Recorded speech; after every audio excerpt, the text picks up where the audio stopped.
When Stanley Kubrick began filming Full Metal Jacket, he didn't just want actors, he wanted them pushed to the edge of exhaustion, frustration, and even fear. Matthew Modine walked onto set unsure if he could survive working with him, while Vincent D'Onofrio would later admit the role nearly broke him physically and mentally. And then there was R. Lee Ermey, a real drill instructor who turned the set into something that felt far too real.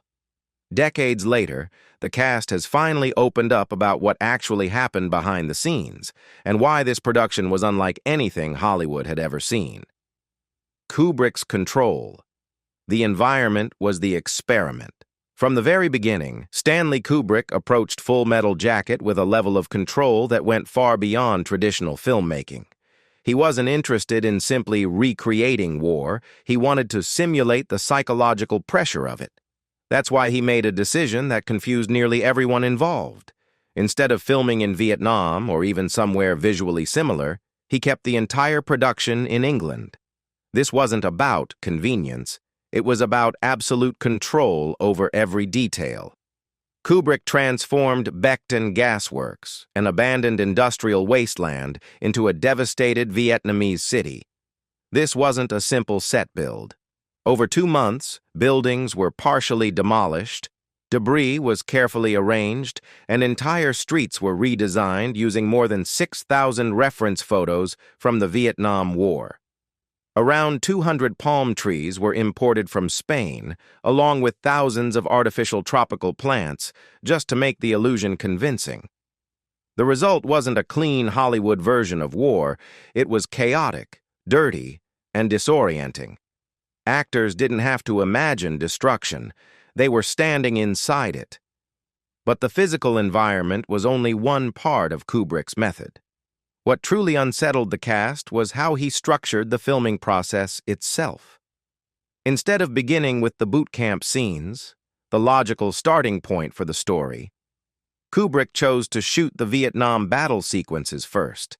This meant that actors like Matthew Modine were thrown straight into chaos without fully understanding their characters or relationships. There was no gradual build-up, no emotional preparation. Explosions, smoke, and confusion came immediately, creating a sense of instability that Kubrick deliberately preserved. Then came the repetition. Kubrick was infamous for demanding multiple takes, but on this film, he pushed it further than ever. Some scenes were repeated dozens of times, and in certain cases, more than 100 takes were required before he was satisfied. This wasn't about technical perfection alone. Over time, repetition began to wear actors down. Their performances shifted from controlled acting to genuine reactions shaped by fatigue, irritation, and mental strain. Kubrick understood this transformation and used it to his advantage, capturing moments that felt less performed and more lived. He also controlled the actor's environment off-camera. Long shooting days, isolation from normal routines, and restrictions on movement kept them mentally tied to the set. Over time, this created a subtle but constant pressure. Actors weren't just playing soldiers, they were experiencing a version of confinement that blurred the line between performance and reality. This combination of environmental realism, psychological pressure, and relentless repetition set the tone for everything that followed. And as intense as it already was, it was only the beginning of what the cast would endure. R. Lee Ermey, the real drill instructor who changed everything. If Stanley Kubrick controlled the environment, then R. Lee Ermey controlled the human pressure inside it. Long before cameras rolled, Ermey had already lived the life the film was trying to portray. He had spent over a decade in the United States Marine Corps and worked as a real drill instructor, which meant he understood not just the language of authority, but the rhythm, unpredictability, and psychological force behind it. Originally, Kubrick brought him in as a technical advisor to train the actors, but that role didn't last long. Ermey wanted the role of Gunnery Sergeant Hartman, and instead of auditioning in a conventional way, he created something Kubrick couldn't ignore. He filmed a 15-minute tape where he unleashed a non-stop stream of insults, commands, and intimidation, all without repeating himself, even while being pelted with objects.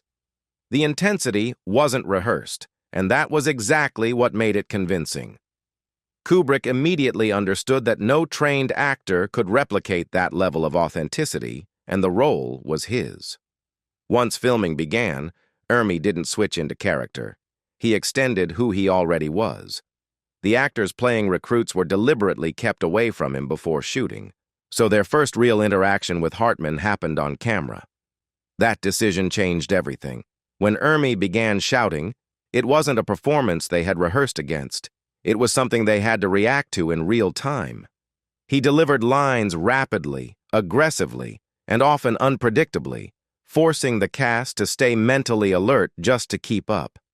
That tension became visible in every scene, not because it was scripted, but because it was happening. Kubrick, known for controlling every word in his films, made a rare exception. He allowed Ermey to improvise, something he had not done with actors in decades.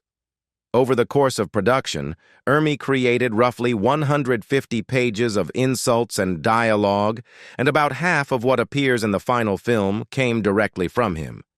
Even scenes that feel tightly written, like the confrontation with Private Pyle, were shaped heavily by his improvisation. The famous jelly donut sequence, for example, required 37 takes, pushing Ermey's voice to the point of exhaustion, yet the energy never dropped. What makes his contribution even more extraordinary is the physical condition he was in during filming. Prior to shooting the boot camp sequences, Ermey was involved in a serious car accident that left him with multiple broken ribs. Production was delayed for several months, but when filming resumed, he returned earlier than doctors advised. Between takes, he would bend over in pain and struggle to breathe, but once the camera started, that vulnerability disappeared completely. Hartman remained sharp, controlled, and relentless, with no visible sign of injury. The consistency of that performance had a direct effect on the rest of the cast. They couldn't rely on predictable timing or familiar cues. Every interaction required immediate reaction, and that created a layer of realism that extended beyond dialogue. Fear, hesitation, and tension were no longer acted elements. They were responses to a situation that felt genuinely hostile. Even small details, like Ermey's minimal blinking or sudden changes in tone, contributed to the sense that Hartman wasn't a character being performed, but a presence dominating the room. Vincent D'Onofrio, the transformation that nearly broke him. While R. Lee Ermey brought real military authority into the film, Vincent D'Onofrio went in the opposite direction, pushing his own body and mind to extremes in order to build a character from the inside out. When he was cast as Private Leonard Lawrence, later known as Gomer Pyle, he was still relatively unknown, coming from a theater background without major film recognition. What he did next would not only define his career but also become one of the most extreme physical transformations ever attempted for a role. D'Onofrio didn't rely on costume or camera tricks to change his appearance. Over the course of preparation, he gained roughly 70 to 75 pounds, increasing his weight to nearly 280 pounds. This was not a gradual or carefully balanced transformation. It happened quickly, and the strain it placed on his body was immediate. Everyday movement became difficult, from walking to standing for extended periods. His breathing changed, his posture shifted, and even simple actions required more effort than before. That physical discomfort became a permanent part of the character. The consequences went beyond exhaustion. During the obstacle course sequences, the additional weight caused significant stress on his joints, eventually leading to torn ligaments in his legs. The injury was serious enough to require surgery, and it complicated filming at a time when Kubrick was already demanding precision from every scene. Despite this, production continued, and D'Onofrio remained committed to maintaining the physical state he had created. After filming ended, it took him around 9 months to return to his normal weight, highlighting just how extreme the process had been. But the transformation was not only physical. Kubrick deliberately isolated D'Onofrio from the rest of the cast to prevent him from forming normal social connections on set. This decision mirrored the character's experience within the story, where Pyle becomes increasingly disconnected from the other recruits.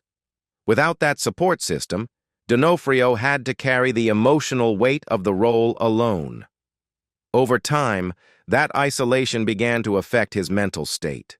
He wasn't just portraying confusion and vulnerability, he was experiencing them in a controlled but very real environment.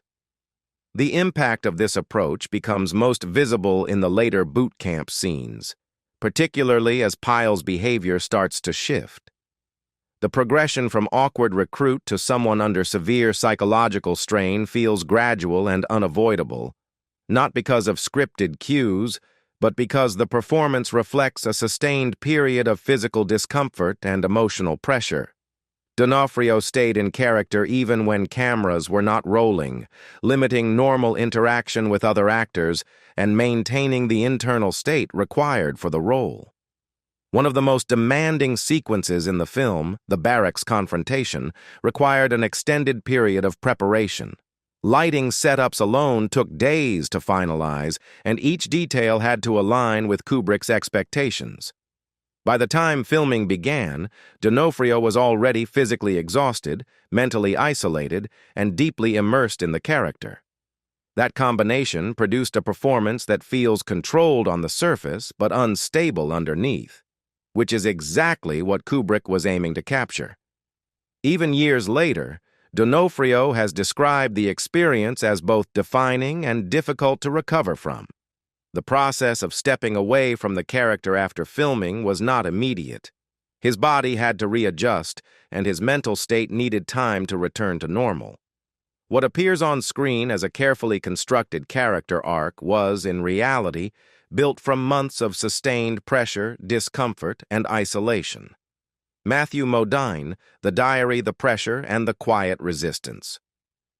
If Vincent D'Onofrio's experience showed what isolation could do to a single actor, then Matthew Modine revealed what sustained pressure did to an entire cast over time.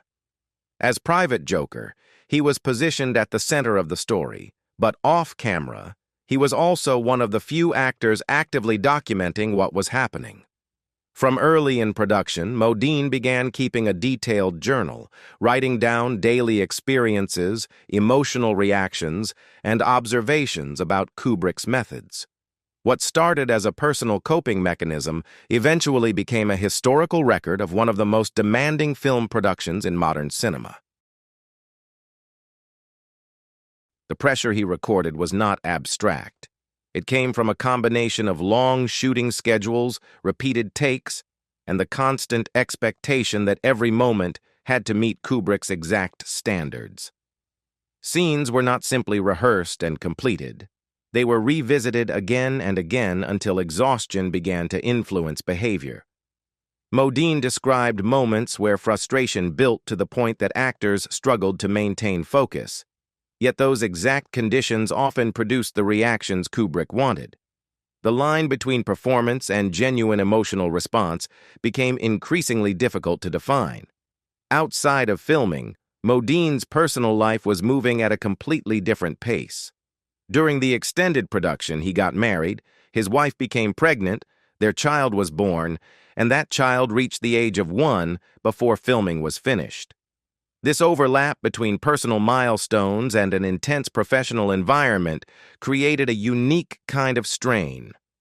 At one point, when his wife was scheduled for a C-section, Modine asked Kubrick for permission to leave the set. Kubrick initially refused, suggesting he would only get in the way. The situation escalated to the point where Modine threatened to injure himself just to be allowed to go. Only then did Kubrick agree, with the condition that he return immediately after. That incident reflected a broader pattern in their relationship. During filming, Modine developed a level of closeness with Kubrick, even seeing him as a kind of mentor or father figure. But once the film was completed, that connection ended abruptly. When Modine later reached out, Kubrick had already shifted his attention to a new project and showed little interest in maintaining contact. For Modine, this was a difficult adjustment, highlighting how transactional even the most intense creative relationships could be under Kubrick's direction. At the same time, something unexpected was happening among the cast. Despite Kubrick's efforts to limit interaction and maintain control, the actors began forming their own support system. These connections were not openly encouraged, so they developed in subtle ways, shared jokes, brief conversations between takes, and small acts of mutual support. Over time, this created a sense of camaraderie that contrasted sharply with the isolation Kubrick intended. One of the most surprising elements to emerge later was how the cast responded creatively to the pressure. In interviews and later projects, Modine revealed that actors occasionally made small, deliberate changes during filming, altering lines slightly, adjusting timing, or introducing minor variations that Kubrick did not always notice in the moment. These were not acts of rebellion in the traditional sense. They were ways of maintaining a sense of control and spontaneity in an environment that was otherwise tightly regulated. Some of these unscripted moments remained in the final film, not because Kubrick approved them in advance, but because they felt authentic when he reviewed the footage. In that sense, the cast's quiet resistance contributed directly to the realism of the movie. The interactions between characters, especially among the Marines, carry a sense of unpredictability that reflects both Kubrick's structured pressure and the actors' subtle attempts to adapt within it. The Vietnam set, scale, chaos, and what didn't make it into the film. By the time production shifted fully into the Vietnam portion of the story, Stanley Kubrick expanded the scale of pressure from the actors to the entire environment itself. The same Beckton Gas Works location that had already been reshaped was pushed even further, with large sections of the site deliberately destroyed over weeks of controlled demolition. Buildings were blown apart, walls were partially collapsed using heavy equipment, and streets were layered with debris to replicate the aftermath of sustained combat. This was not a backdrop designed to look convincing from a distance. It was built to function as a working environment where actors had to move through real obstacles under physically demanding conditions. To reinforce that realism, Kubrick introduced real Vietnam veterans as extras. Their presence changed the rhythm of scenes in subtle but important ways. They reacted differently to movement, to simulated gunfire, and to the pacing of combat, forcing the main cast to adjust constantly. Combined with live pyrotechnics, heavy smoke, and repeated takes under difficult conditions, the set became exhausting to work in. Actors were not only performing but also navigating an environment that required constant awareness of timing, positioning, and safety. Some sequences pushed this intensity even further than what audiences eventually saw.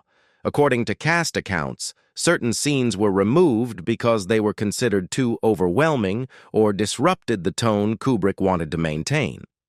These decisions reflected a consistent pattern. The goal was not to include everything that was filmed, but to select only what aligned with a controlled, emotional impact. So after everything the cast endured, which moment stands out to you the most? R. Lee Ermey pushing through broken ribs, Vincent D'Onofrio transforming his body to the edge, or Matthew Modine secretly documenting the chaos behind the scenes? Drop your answer in the comments below, and if you want more deep dives into the real stories behind iconic films, don't forget to like, subscribe, and turn on notifications so you don't miss the next reveal.